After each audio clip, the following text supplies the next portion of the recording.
I'd just like to say one of the first things for advice would be to get connected with other people and get support, because I get a lot of strength from that once I got involved with the longevity community. And a lot of times I think I'm having an issue or a problem or a concern, and I'll post it and then realize that other people are having the same issues, that I'm not like some unique person, that I'm human and this is natural what I'm going through. And it really helps me to get over it and not dwell on it so long. You really have to be your own advocate, and it's up to you to really put forward your needs and express yourself and ask your questions. And unless you are fully understanding what the doctor is telling you, don't stop asking questions.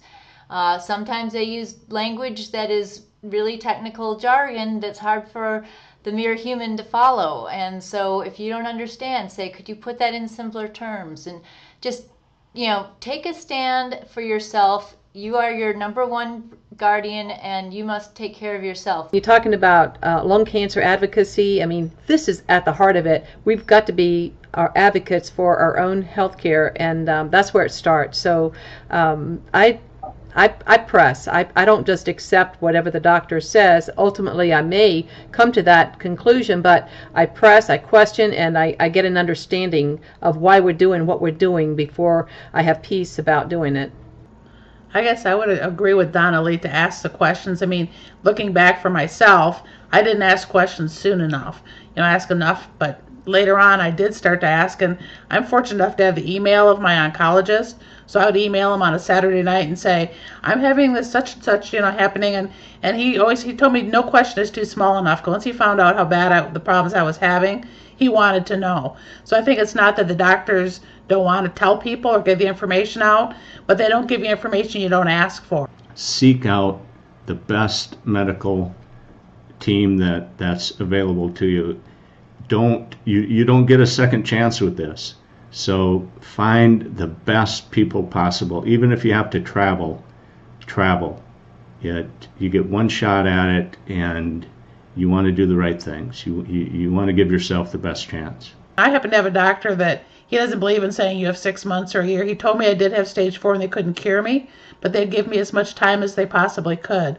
And so I didn't think I had a 2-year window or a 1-year window. I'm going for as much time as I could possibly get. And he laughs at me sometimes when I say, well, I'll be here for my 10-year checkup or whatever. But he doesn't say that won't happen. Don't pay attention to statistics. You are an individual. You are not a statistic. And your life and your experience and your background and your circumstances are going to be different than anybody else's who's ever had cancer before. So you can't relate directly from what you're hearing.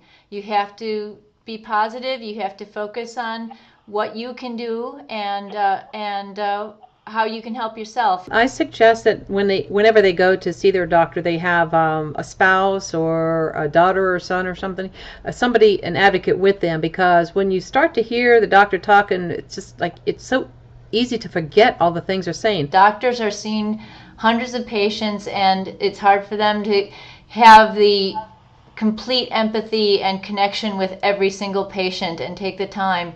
So you really have to make them focus on you when you're with them, and then prepare any questions you have or things you notice.